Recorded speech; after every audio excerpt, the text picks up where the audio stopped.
سورۃ الحجرات دوسری آیت ہے۔ اعوذ باللہ من الشیطان الرجیم، بسم اللہ الرحمن الرحیم، یا ایہا الذین آمنوا لا ترفعوا اصواتکم فوق صوت النبی ولا تجهروا له بالقول كجهر بعضكم لبعض أن تحبط أعمالكم وأنتم لا تشعرون۔ صدق اللہ العظیم۔ ماقبل آپ صلی اللہ تعالی علیہ وسلم کے حق میں آداب بیان کیے گئے کہ آپ اللہ اس کے رسول سے آگے نہ بڑھے، کیونکہ آپ صلی اللہ تعالی علیہ وسلم معاشرے کے بڑے ہیں، اور ایک عمدہ معاشرے کی علامت یہ ہوتی ہے کہ وہ اپنے بڑے سے آگے نہیں بڑھتے۔ دوسری چیز، آپ صلی اللہ تعالی علیہ وسلم کی اتباع کے حوالے سے اپنے اندر تقوی پیدا کرنا چاہیے۔ آج کی آیت مبارکہ میں بتایا جا رہا ہے کہ پیغمبر کے سامنے جب آپ پیغمبر سے بات کریں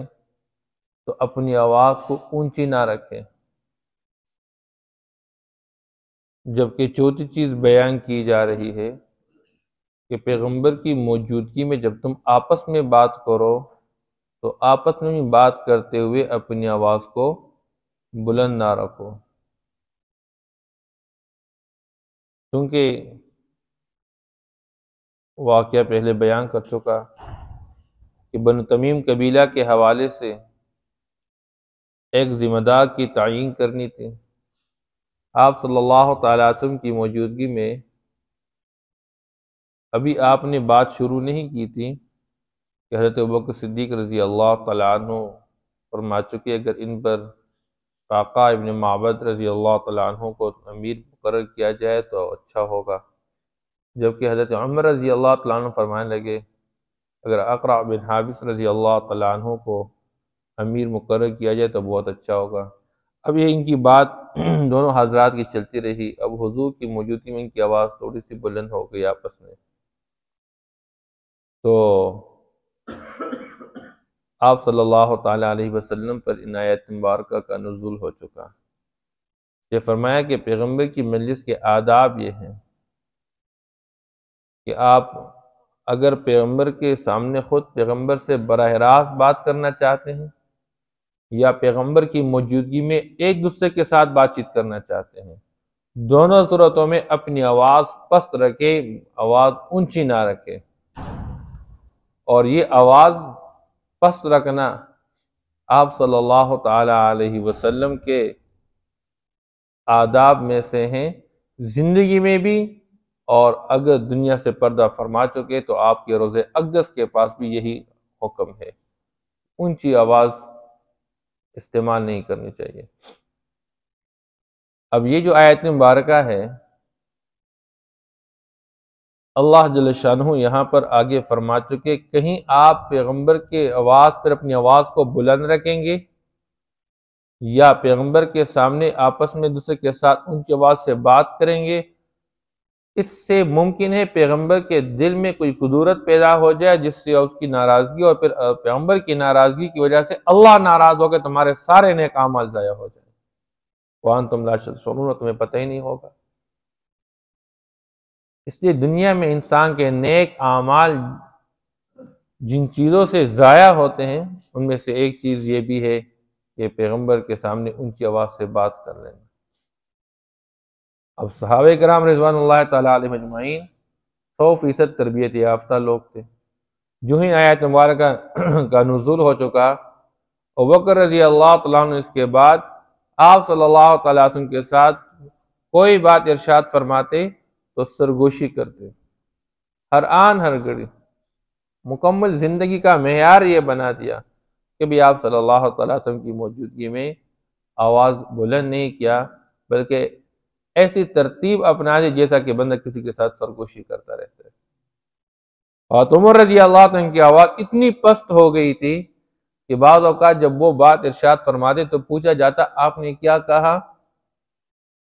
اتنی آواز پست ہو گئی۔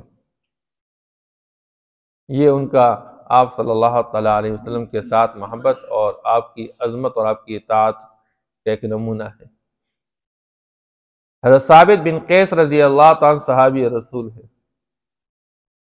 اور قدرتی طور پر، تخلیقی اور پیدائشی طور پر اس کی آواز اونچی تھی۔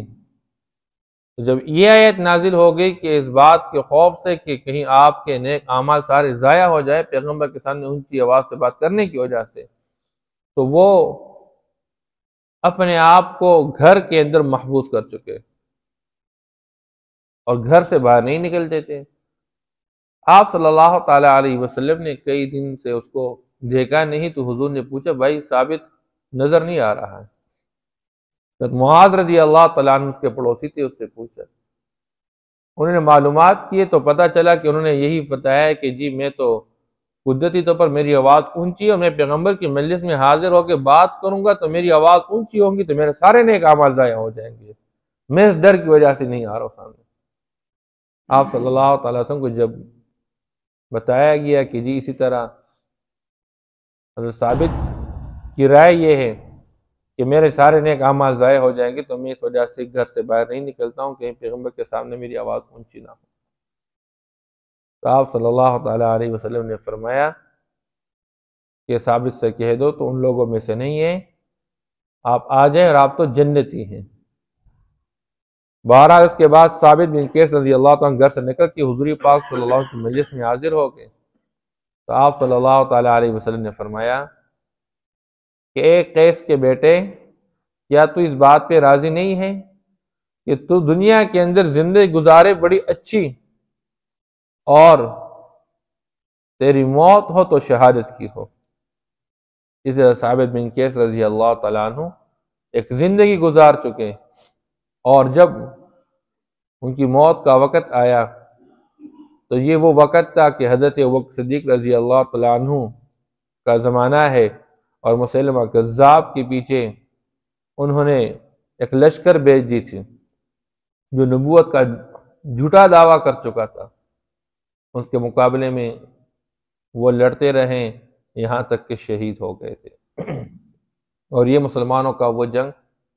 جس میں پہلی مرتبہ مسلمانوں کی ایک بہت بڑی تعداد شہید ہوئی، تقریباً 1200 کے قریب، اور تقریباً اس میں 700 کے قریب حفاظ قرآن تھے۔ مسلمانوں کی دوسری جنگوں کے اندر اتنے بندے شہید نہیں ہوئے تھے۔ ایک طرف یہ پوری پہلے کی ساری زندگی، اور دوسری طرف یہ ایک جنگ، اس میں جو شہادتیں ہوئی وہ سب سے زیادہ تھی۔ اس کی وجہ کیا تھی کہ یہ آپ صلی اللہ علیہ وسلم کی ذات بابرکت،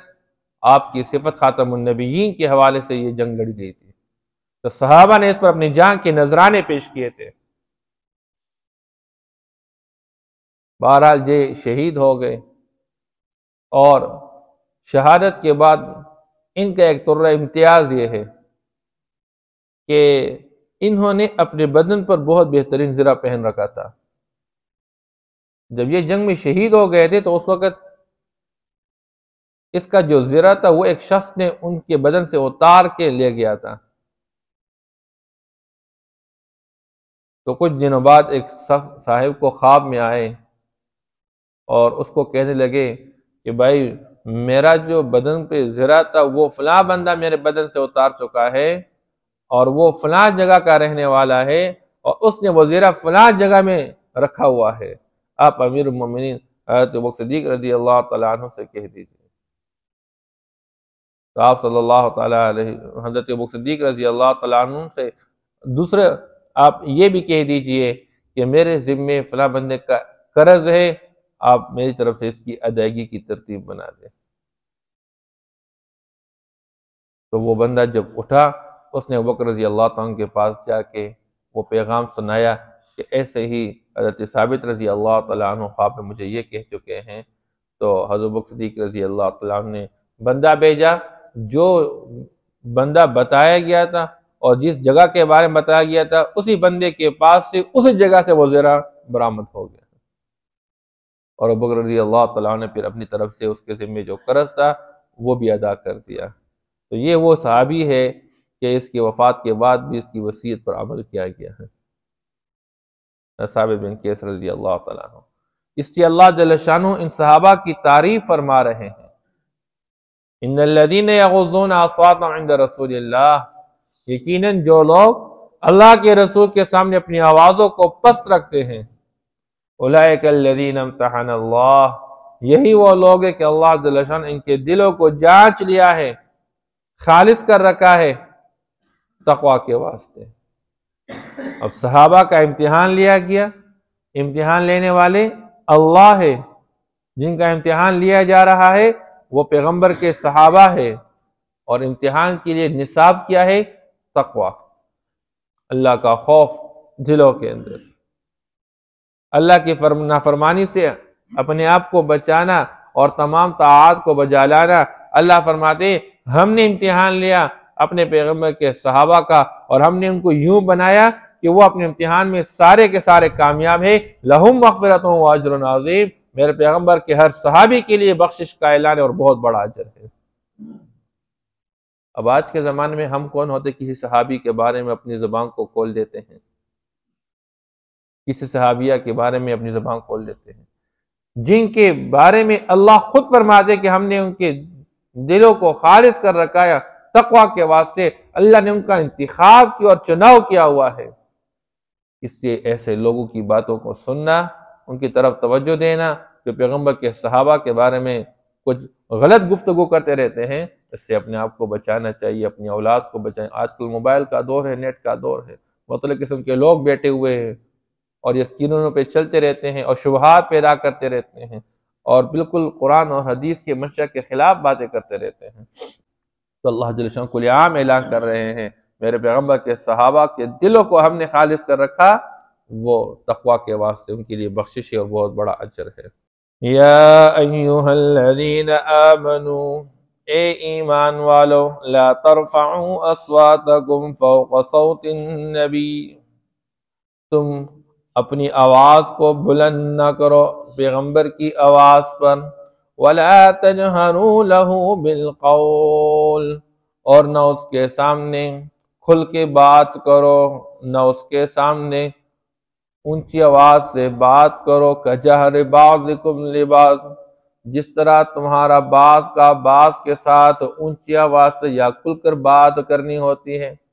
اَن تَحْبَطَ أَعْمَالُكُمْ، اس خوف سے، اس ڈر سے کہ تمہارے نیک اعمال سارے ضائع ہو جائے، وَأَنْتُمْ لَا تَشْعُرُونَ، اور تم جانتے بھی نہ ہو۔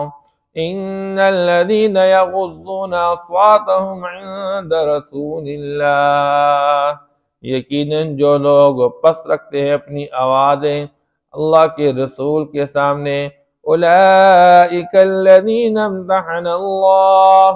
یہی وہ لوگ ہیں کہ جانچ لیا ہے اللہ نے قلوبہم للتقوی، ان کے دلوں کو تقوی کے واسطے، لہم مغفرۃ واجر عظیم، ان کے لیے بخشش ہے اور بہت بڑا اجر۔ صدق اللہ العظیم۔